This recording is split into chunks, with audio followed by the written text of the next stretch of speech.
أصحابتي الغالية سولو هذا ولكن أرو يوسف maanta casharkeenu wuxuu ku saabsan yahay lower abiska ama qaybta hoose ee caloosha.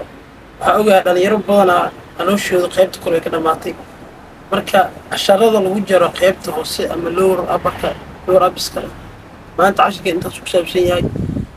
Fiidiyowgan hadduu kusoo gaaro dhalinyarada kale la wadaag oo badanaa cabashada ka qabo qaybtan hoose ee calooshooda faadka buuxo si ay ula dagaalamaan.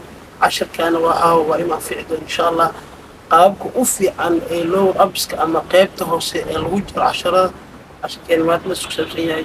waana mahadsantiin. fiidiyowgan hadduu kusoo gaarana leegsaar leegta waxay naga saacideen inay dad badan oo gaaro si ay u faa'iidaystaan casharkan.